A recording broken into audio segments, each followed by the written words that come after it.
भगवान दास सबनानी जी हमारे बीच हैं। आपके स्वागत के लिए भी आपकी तालियां होनी चाहिए। तालियों की आवाज थोड़ी सी कम है, मैं चाहूंगा वो आवाज गूंजे, ये पूरा प्रांगण जो है गुंजायमान हो जाए। प्रदेश के प्रथम नागरिक आदरणीय श्रीमती मालती राय जी भी महापौर भोपाल शहर हमारे बीच मौजूद हैं। आपके स्वागत और सम्मान के लिए भी जोरदार तालियां हो जाएं। और मैं नवनियुक्त जिला अध्यक्ष भारतीय जनता पार्टी रविंद्र यति जी के लिए भी आपकी तालियां चाहूंगा और मुख्यमंत्री महोदय से निवेदन करूंगा, आग्रह करूंगा, दीप प्रज्वलन के साथ इस विशिष्ट आयोजन का आरंभ करें। आदरणीय मुख्यमंत्री डॉक्टर मोहन यादव जी दीप प्रज्वलन के साथ इस विशिष्ट आयोजन का शुभारंभ करने जा रहे हैं। आपकी तालियां मिलनी चाहिए। ये पल दोबारा लौट कर नहीं आएंगे। इस पल से जो प्रकाशित होगा वो अद्भुत होगा।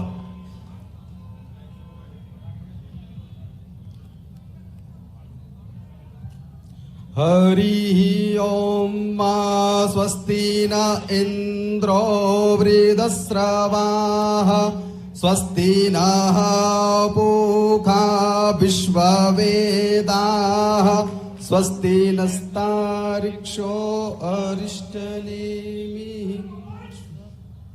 एक ऐसा अवसर जब हम शहर के सबसे बड़े फ्लाईओवर को लोकार्पित होते देखने जा रहे हैं। प्रदेश के यशस्वी मुख्यमंत्री आदरणीय डॉक्टर मोहन यादव जी के कर कमलों द्वारा आपके साथ लोक निर्माण मंत्री मध्य प्रदेश शासन आदरणीय श्री राकेश सिंह जी, और अब हम लोकार्पण अवसर की तरफ बढ़ रहे हैं। आदरणीय मुख्यमंत्री महोदय के द्वारा रिमोट के माध्यम से इस अद्भुत अवसर को जीवंत किया जाएगा, लोकार्पित किया जाएगा। ये विशिष्ट फ्लाईओवर रिमोट आदरणीय मुख्यमंत्री महोदय के हाथ में है, उनके कर कमलों से तालियां बजाइए जोरदार तरीके से। शहर का सबसे बड़ा फ्लाईओवर आज लोकार्पित हो रहा है। अभिनंदन, स्वागत।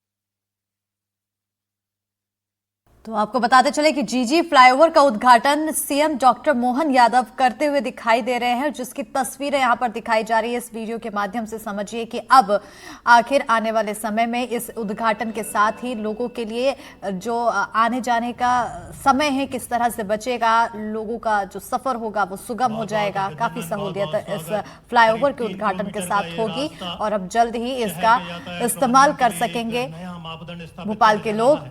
154 करोड़ की लागत से इस फ्लाईओवर का हमारे आज के मुख्य अतिथि, हमारे मार्गदर्शक, आपके स्वागत के लिए हमारे मंत्री लोक निर्माण मंत्री मध्य प्रदेश शासन आदरणीय श्री राकेश सिंह जी से आग्रह करूंगा हमारे मुख्यमंत्री महोदय का स्वागत करें और आपकी तालियां बड़ी तादाद में मिलनी चाहिए। हमारे प्रदेश के मुखिया का स्वागत हम इस विशेष प्रांगण में कर रहे हैं। मैं आग्रह करूंगा रणजीत सिंह पाली साहब से, अध्यक्ष Madhya Pradesh chamber of law commerce से, आप भी आदरणीय मुख्यमंत्री महोदय का स्वागत करें। रणजीत सिंह पाली जी, आपके बाद में श्री योगेश साहू महाराणा प्रताप नगर व्यापारी महासंघ के जो अध्यक्ष हैं, उनसे गुजारिश करूंगा आप भी आए। हमारे मुख्य अतिथि महोदय प्रदेश के यशस्वी मुख्यमंत्री का स्वागत करें। आपकी तालियां थोड़ी बढ़नी चाहिए। हम स्वागत कर रहे हैं हमारे प्रदेश के मुखिया का। श्रीमान KPS राणा प्रमुख अभियंता लोक निर्माण, आपसे भी आग्रह, आप भी स्वागत करें। हमारे मार्गदर्शक, हमारे प्रदेश के मुखिया यशस्वी मुख्यमंत्री डॉक्टर मोहन यादव का, श्रीमान KPS राणा। और अब मैं गुजारिश करूंगा श्री विनोद शुक्ला से, आप भी आए। KPS राणा साहब, BD शर्मा साहब प्रदेश अध्यक्ष भारतीय जनता पार्टी, हमारे अग्रज, हमारे बड़े भाई। और अब मैं गुजारिश करूंगा श्री विनोद शुक्ला जी MD निर्माण एजेंसी, आप भी स्वागत करें हमारे मुख्यमंत्री महोदय का।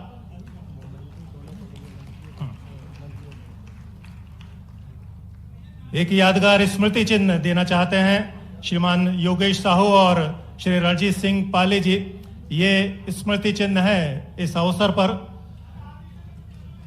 अध्यक्ष Madhya Pradesh chamber of commerce और महाराणा प्रताप व्यापारी महासंघ की तरफ से।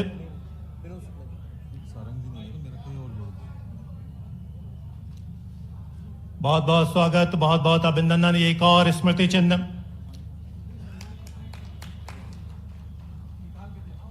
एक अभूतपूर्व अवसर है। शहर के यातायात प्रबंधन में एक मील का पत्थर साबित होना है आज का दिन। मैं स्वागत के क्रम को आगे बढ़ाऊंगा। मंत्री लोक निर्माण विभाग श्री राकेश सिंह जी के स्वागत के लिए मैं केपीएस राणा जी से आग्रह करूंगा, प्रमुख अभियंता लोक निर्माण, आप आगे आए, स्वागत करें आदरणीय श्री राकेश सिंह जी का। आदरणीय श्री बीडी शर्मा साहब के स्वागत के लिए एक बार फिर मैं आग्रह करूंगा। संजय मस्के जी आगे आए, मुख्य अभियंता हमारे। मध्य प्रदेश की राजधानी भोपाल का सबसे बड़ा फ्लाईओवर एलिवेटेड कॉरिडोर जीजी फ्लाईओवर बनकर तैयार हो चुका है। आज से आम जनता इस फ्लाईओवर का इस्तेमाल कर सकेगी। तस्वीर दिखाएंगे और इस फ्लाईओवर को भी दिखाने की कोशिश करेंगे। ये जो पहला सिरा आप देख रहे हैं, ये गायत्री मंदिर के पास से शुरू होगा और इसके ठीक बगल जो मंत्रालय के करीब का हिस्सा है, यहाँ से लोग आ जा सकेंगे, यानी कि यहाँ पर एक तिराहा आपको देखने को मिलेगा। इसके साथ ही क्योंकि ये गणेश मंदिर तक जो कॉरिडोर है वो कनेक्ट करेगा और करीब 2 साल देरी से, क्योंकि इसकी जो मियाद तय की गई थी उससे 2 साल देरी से बनकर ये एलिवेटेड कॉरिडोर तैयार हुआ है। तो मेरे सहयोगी दूसरे तरफ की भी आपको तस्वीर दिखाएंगे और इस फ्लाईओवर के बनने से भोपाल की एक बड़ी आबादी को सुगम यातायात की सुविधा मिलेगी, यानी कि जो ट्रैफिक की समस्या थी उससे निजात मिलेगी। ये एमपी नगर का क्षेत्र है, नीचे जहां पे बहुत अधिक ट्रैफिक होता है। अब एक बहुत बड़ा हिस्सा जो ट्रैफिक का है वो इस फ्लाईओवर एलिवेटेड कॉरिडोर के जरिए सीधा गणेश मंदिर के पास पहुंचेगा और वहां एक और जो फ्लाईओवर है उससे कनेक्टेड वो इस शहर से आसानी से बाहर की तरफ निकल सकेगा। तो भोपाल की बड़ी आबादी जो इसका इंतजार कर रही थी, क्योंकि खासतौर पर ऑफिस आवर्स में जो एमपी नगर का क्षेत्र है वहां पर बहुत अधिक जाम होता था, अब उससे निजात मिलेगी। ये जो फ्लाईओवर है वो डीबी मॉल, बोर्ड ऑफिस, प्रगति पेट्रोल पंप और मानसरोवर चौराहे की जो भीड़ है वहां पर यातायात का दबाव कम करेगी। लगभग 60% जो यातायात है वो इस फ्लाईओवर के जरिए गुजरेगा, जबकि 40% यातायात पहले की तरह जो पुराने रास्ते हैं यानी कि एमपी नगर का जो इलाका है वहीं से गुजरेगा। यहाँ न सिर्फ ये भोपाल के लिए बल्कि जो लोग बाहर की तरफ जाते हैं, चाहे वो अब्दुल्लागंज की बात हो, नर्मदापुरम, बैतूल और खंडवा की बात, या जबलपुर की ओर जो जाने वाले यात्री हैं, उनके लिए भी ये सुविधाजनक होगा, क्योंकि पहले जाम में फंसना पड़ता था। तो ये एलिवेटेड कॉरिडोर आम जनता के लिए, जो भोपाल के रहने वाले लोग हैं, उनके लिए एक बड़ी सौगात है। भोपाल से कैमरा पर्सन राजू बाथम के साथ आकाश द्विवेदी, एनडीटीवी। और कैसे ये नया स्वरूप लेकर सामने आया, मैं गुजारिश करूंगा इस फ्लाईओवर का संक्षिप्त तकनीकी प्रतिवेदन और स्वागत उद्बोधन के लिए श्रीमान केपीएस राणा साहब से आप आए, स्वागत उद्बोधन दे। आदरणीय श्री केपीएस राणा साहब।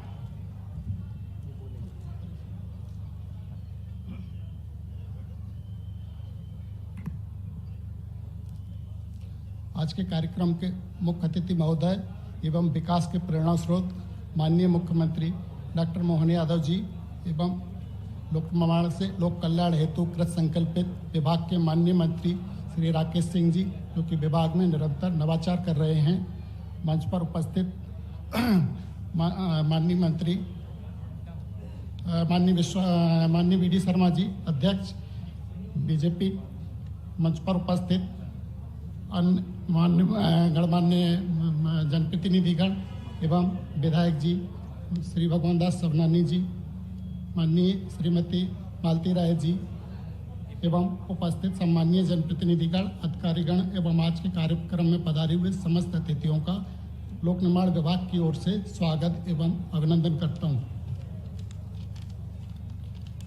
गायत्री मंदिर से गणेश मंदिर तक फ्लाईओवर, जो कि भोपाल में पहला 4 लेन एलिवेटेड कॉरिडोर है, जिसकी कुल लंबाई 2.9 किलोमीटर तथा चौड़ाई 15 मीटर है।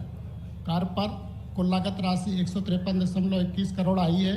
इसका लोकार्पण आज दिनांक 23/1/2025 को माननीय मुख्यमंत्री जी के कार्यक्रमों द्वारा संपन्न हुआ है।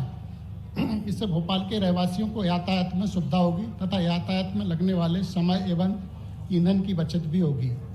इस एलिवेटेड कॉरिडोर में 230 पोल्स पर पेंडेंट लाइट लगाई गई है, जिससे रात्रि के समय भी फ्लाईओवर के ऊपर पर्याप्त प्रकाश प्राप्त होगा।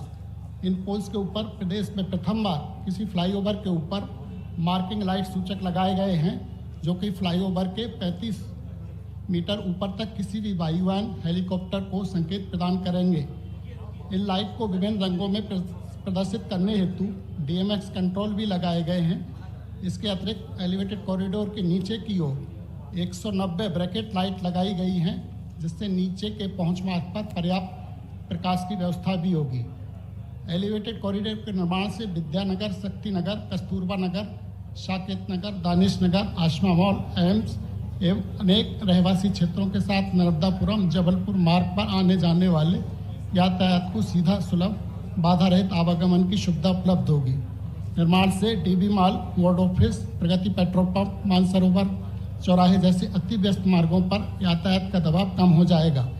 इस एलिवेटेड कॉरिडोर से कुल यातायात का 60% आवागमन सुगम होगा। फ्लाईओवर के निर्माण कार्य में विभाग के इंजीनियर्स एवं समुदायकार श्री विनोद कुमार शुक्ला का भी विशेष सराहनीय योगदान रहा है। माननीय मुख्यमंत्री जी एवं माननीय मंत्री जी लोक निर्माण विभाग द्वारा इंफ्रास्ट्रक्चर विभागीय कार्यप्रणाली में गुणवत्ता एवं गति के सुधार हेतु किए जा रहे नेतृत्व की मैं सराहना करता हूँ। धन्यवाद।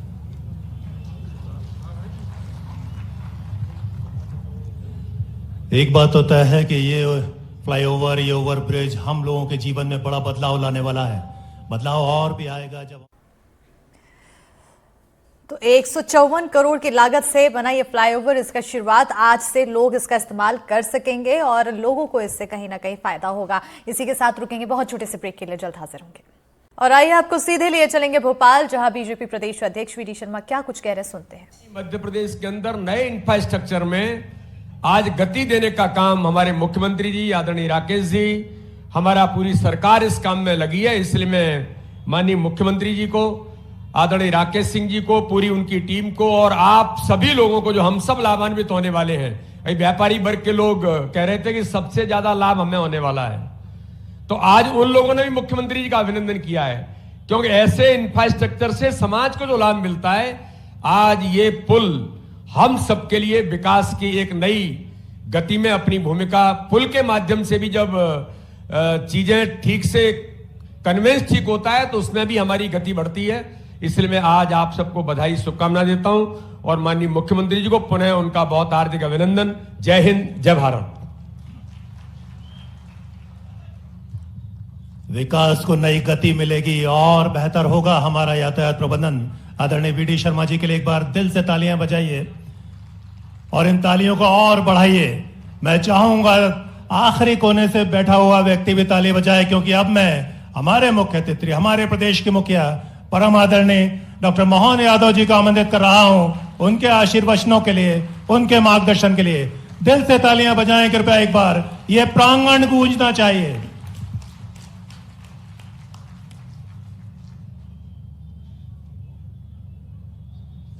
बोले गजानन गणपति महाराज की, माँ गायत्री मैया की। डबल जी लगी है भाई, छोटी मोटी थोड़ी लगी है। आज के इस कार्यक्रम में हमारे भोपाल के लिए तो वाकई एक अलग प्रकार का दिन है। जिस प्रकार का ये ब्रिज है, इसके बारे में बात मेरे पूर्व वक्ता हमारे यशस्वी प्रदेश अध्यक्ष श्रीमान विष्णुदत्त शर्मा जी, माननीय सांसद खजुराहो और हमारे माननीय मंत्री श्रीमान राकेश सिंह जी, हमारे लिए प्रोटेम स्पीकर रहे, और माननीय विधायक रामेश्वर शर्मा जी, माननीय विधायक भगवान दास सबनानी जी, माननीय महापौर श्रीमती मालती राय जी, माननीय भाजपा अध्यक्ष रविंद्र यति जी, मीडिया प्रभारी आशीष अग्रवाल जी, प्रदेश मंत्री राहुल कोठारी जी। इस अवसर पर समस्त अतिथिगण, मंचस्थ और आप सब जोरदार अभिनंदन कर दो पूरे मंच का एक बार दिल से।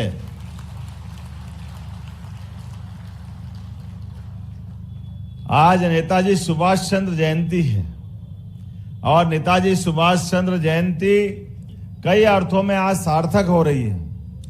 मैं आज के इस अवसर पर जब इस ब्रिज का लोकार्पण की बात कर रहे हैं, हमारी ये राजधानी सच में देश के कई राज्यों के अंदर अपने अपने ढंग की राजधानी है, लेकिन ये बात तय है जब बाकी कई सारे राज्य के राजधानी वाले लोग या नेता मिलते हैं, उनने कहा जितनी सुंदर भोपाल है इतनी कोई नहीं है। इस बात का आनंद हम सबको भी और देशवासियों को भी, और कई कई कारण से ये आनंद और बढ़ता जा रहा है। सह अस्तित्व की भावना, जियो और जीने दो की भावना हमारे भोपाल और मध्य प्रदेश वासियों के लिए।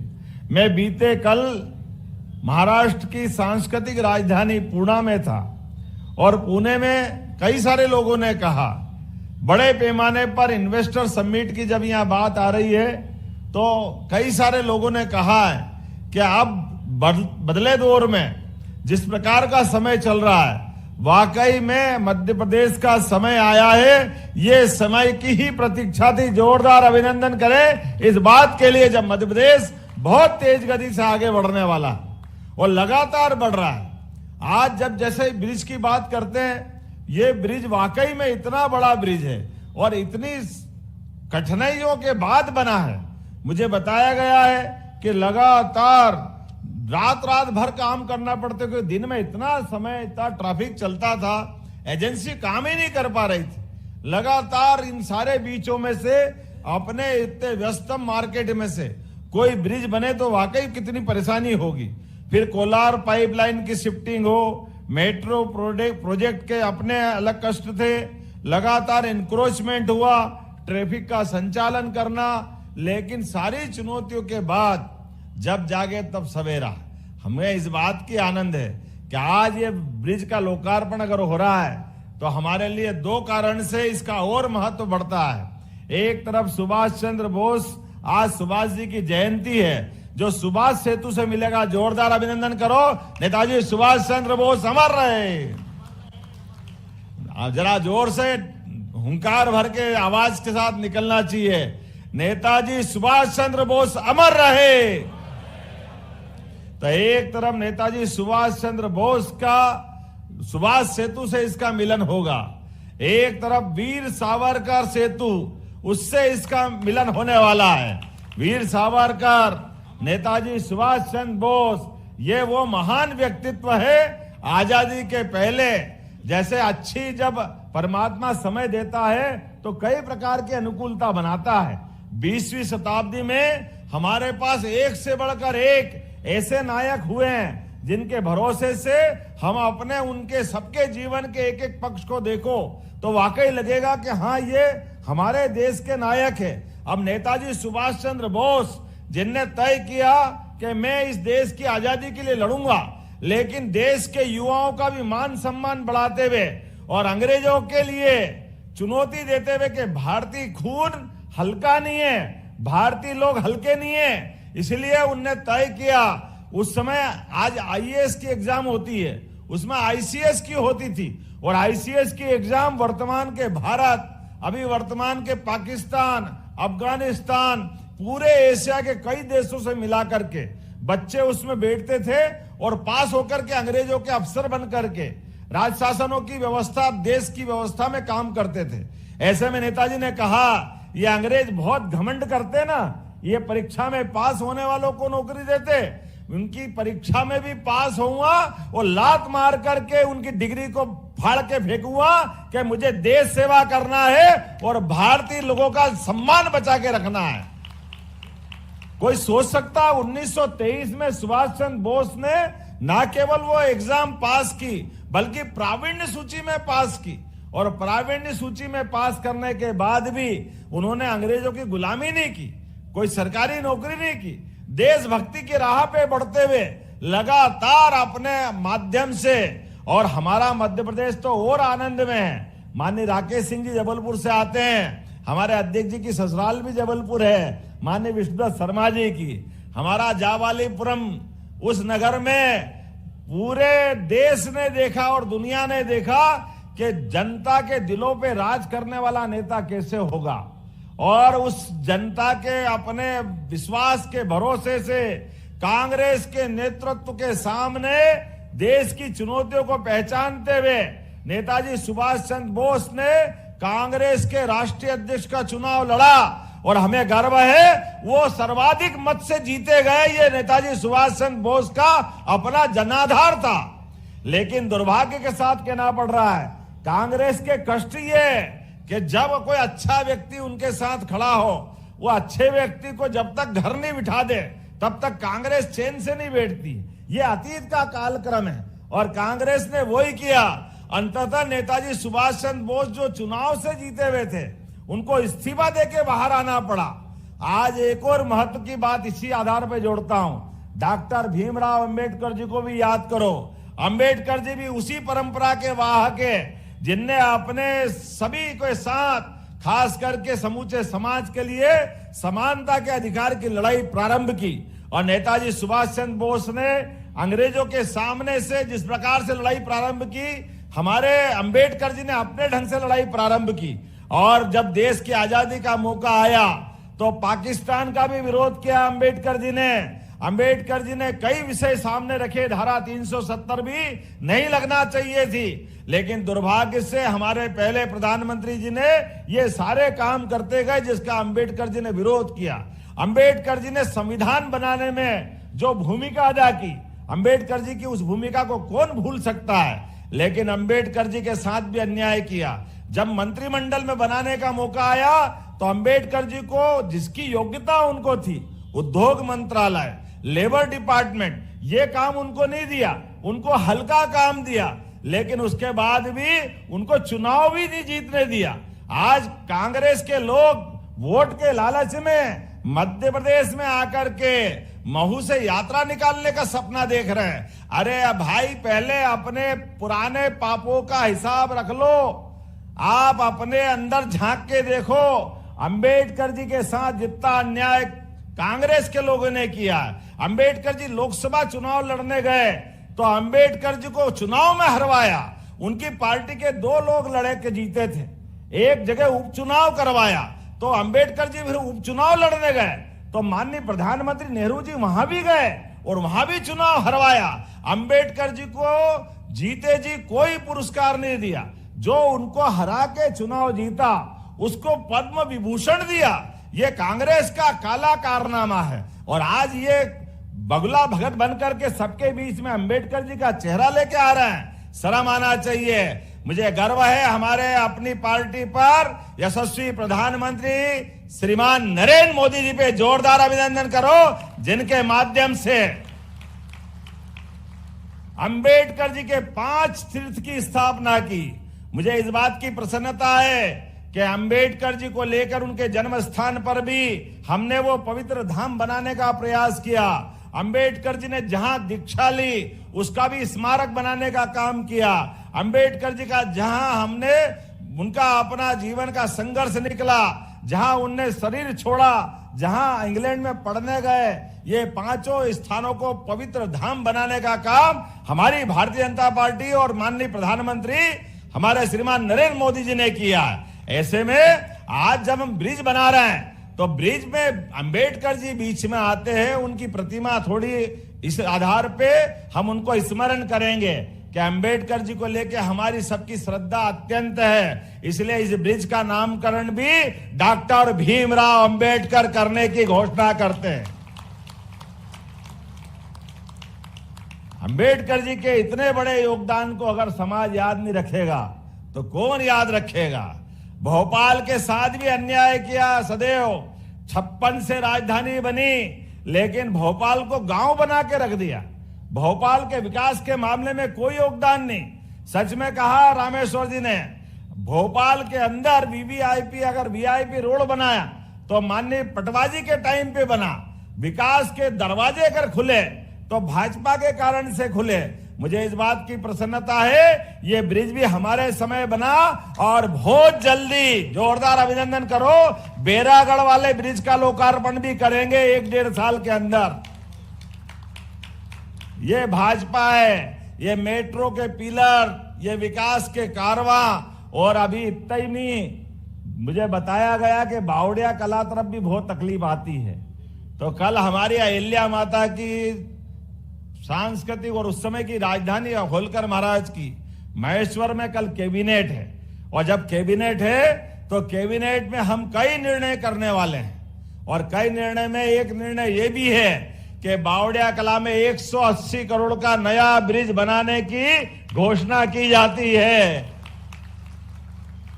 भोपाल को लेकर के तो इतना काम करना है और भोपाल केवल भोपाल के लिए नहीं है, भोपाल देश का दिल है, हमारी राजधानी है। इसे में हमारी राजधानी मध्य प्रदेश की इसके विकास के लिए तो कोई तकलीफ नहीं, जितने प्रकार से सोचे उतना कम है।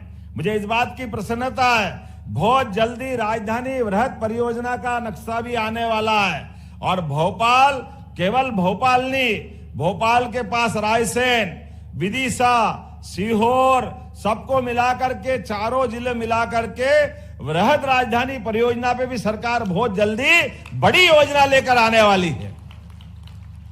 भोपाल के लिए और पूरे प्रदेश के लिए विकास के ऐसे बहुत सारे काम, बहुत सारी प्लान बनाए हुए हैं। आज के इस अवसर पर जब हम अपनी कल कैबिनेट करने वाले हैं और ये अहिल्या माता का 300 जन्म शताब्दी वर्ष चल रहा है, एक ऐसी सुशासन की देवी जिनके शासन काल की मिसाल दुनिया आज भी जानती है, जिनने अपने जनता की भलाई के लिए जो जो हो सकता वो सब कुछ किया है। न केवल अपने राज्य को सुव्यवस्थित रखा बल्कि सांस्कृतिक रूप से भी पूरे दुनिया में होलकर साम्राज्य ने जो काम किया वो अद्भुत है। बाबा विश्वनाथ का धाम, बनारस जब जाते हैं, काशी जाते हैं तो जो मंदिर बनाया है बाबा विश्वनाथ का वो अहिल्या माता ने बनाया है। बोलो विश्वनाथ महाराज की। और केवल विश्वनाथ नहीं, सोमनाथ, रामेश्वरम, द्वारका, मानसरोवर, हर देवस्थान पर, हर पवित्र नदी के किनारे घाट, भूखों के भोजन की व्यवस्था के लिए अन्न क्षेत्र, किसानों की अच्छी खेती के लिए निशुल्क कुएं, अपने उनके बगीचे, जो जो कर सकती, माहेश्वरी साड़ी, कितने प्रकार से अहिल्या माता ने काम किया। और बहादुरी में पहली बार महिला सेना बनाने का काम भी अहिल्या माता के द्वारा किया गया था। ये गौरव भी उनने हमको दिलाया है। मैं ऐसी एक नहीं कई सारी बातों को बता सकता हूं, लेकिन क्या रानी दुर्गावती, क्या झांसी की रानी, क्या अहिल्या माता, ये सारी मातृशक्ति ने जो भारत का गौरव बढ़ाया है। हमारी सरकारों को इनके किए कामों को समाज के सामने लाने की आवश्यकता है। इनके किए कामों का जनता के बीच जनजागरण करना आवश्यक है। इसलिए हमारा पूरा मंत्रिमंडल कल जाकर के अहिल्या माता के धाम महेश्वर में जाकर के हम वहां कैबिनेट करने वाले हैं। और कैबिनेट नहीं करेंगे और आगे बढ़कर के हमारे यहाँ यशस्वी प्रधानमंत्री ने कल ही कहा कि बेटी बचाओ बेटी पढ़ाओ का 10 साल की योजना, ऐसे में 4 वर्ग है विकास करने के, महिला, किसान, युवा, गरीब, इन चारों वर्ग की बेहतरी के लिए हम काम कर रहे हैं। तो ऐसे में महिला शक्ति के लिए हमारी पूरी पॉलिसी बनकर के कल ही कैबिनेट में पारित होने वाली है। हमें इस बात का आनंद है। अहिल्या बहनों के नाम पे अगर ताली बजे तो दिल खोल के बजना चाहिए। बहनों की बेहतरी के लिए हमसे ज्यादा कौन काम कर रहा है। सावन में एक दिन आता है बहनों का रक्षाबंधन, जब पूर्णिमा होती है सावन की, लेकिन अपनी सरकार के माध्यम से लाडली बहना सहित सभी योजना की हर महीने रक्षाबंधन बनता है। ये भाजपा की सरकार है और ये हमारी भावना है। आज के इस अवसर पर बोलने के लिए बहुत सारी बातें हैं, लेकिन जिस प्रकार का समय चल रहा है, कितना सुंदर लगता है। गायत्री माता से गणेश जी तक कितना आपने ये भाव को व्यक्त किया है। और ये अगर दोनों मंत्र सिद्ध हो जाए, गायत्री मंत्र सिद्ध हो जाए और शुभंकर गणेश जी सिद्ध हो जाए, तो बचता क्या है दुनिया में। हमने सारे नेताओं का जीवन चरित्र जो बताया है वो इसी में समाहित है। हमारे लिए परमात्मा की दया है। आज का ये निर्माण कार्य का लोकार्पण, डॉक्टर भीमराव अंबेडकर का लोकार्पण, उनकी संविधान के प्रति किए गए काम, उनकी देशभक्ति के सभी प्रकार के किए गए कामों के प्रति हमारी सच्ची श्रद्धांजलि भी होगी। मेरी अपनी ओर से आज पीडब्ल्यूडी डिपार्टमेंट को इस मामले में बधाई देना चाह रहा हूं कितने प्रकार से काम कर रहा विभाग, जोरदार अभिनंदन करो माननीय राकेश सिंह जी और पूरी सरकार के हमारे यशस्वी मंत्री और अधिकारियों का। और सारे विभाग धूमधाम से काम कर रहे हैं, निर्बाध गति से कर रहे हैं। लोगों को समझ में नहीं आ रहा है। कांग्रेस तो जब से हमारी सरकार बनी तब से कह रहे थे पैसे नहीं है, क्या होगा, इसका क्या होगा, लाडली बहना का क्या होगा। हमने कहा तुम रोते रहो रोते रहो रोते रहो और हमारे विकास के काम चलते रहे चलते रहे चलते रहेंगे। मेरी अपनी ओर से पुनः बधाई, बहुत बहुत धन्यवाद। भारत माता की जय। आदरणीय मुख्यमंत्री महोदय, आपके शब्द, आपकी ओजस्वी वाणी हमेशा हमारे प्रेरणा पुंज बना करते हैं। एक बार तालियां तो बजाइए, बताइए हम हमारे यशस्वी मुख्यमंत्री का स्वागत अभिनंदन कैसे करते हैं। बहुत बहुत आभार, बहुत बहुत धन्यवाद आदरणीय मुख्यमंत्री महोदय का। और अब मैं आभार प्रदर्शन के लिए शहर की प्रथम नागरिक महापौर भोपाल श्रीमती मालती राय को आमंत्रित कर रहा हूं। आपके सम्मान में भी तालियां हो जाएं एक बार। बोले भारत माता की, भारत माता की। आज के अंबेडकर फ्लाईओवर के लोकार्पण में प्रदेश के यशस्वी मुख्यमंत्री डॉक्टर मोहन यादव जी का मैं हृदय से धन्यवाद करती हूं और भोपाल की जनता को बताना चाहती हूं कि केवल फ्लाईओवर ही नहीं, माननीय मुख्यमंत्री जी द्वारा भोपाल के लिए एक 10,000 गायों की गौशाला के लिए सौगात दी गई है और वो गौशाला का निर्माण प्रारंभ हो चुका है। माननीय मुख्यमंत्री जी द्वारा लाल घाटी पर नमो उपवन के लिए करोड़ों की राशि दी गई है और वो करोड़ों की राशि के माध्यम से नमो उपवन फरवरी माह में 11 फरवरी को दीनदयाल जी की जयंती के दिन उसका भूमि पूजन का काम होगा और कार्य शुरू। तो जीजी फ्लाईओवर की ये बड़ी सौगात भोपाल वासियों को मिलती हुई नजर आई और इसी के साथ ही कई बड़ी घोषणाएं भी करते हुए सीएम डॉक्टर मोहन यादव नजर आए। रुकेंगे फिलहाल बहुत छोटे से ब्रेक के लिए। ब्रेक के उस पार खबरों का सिलसिला बरकरार।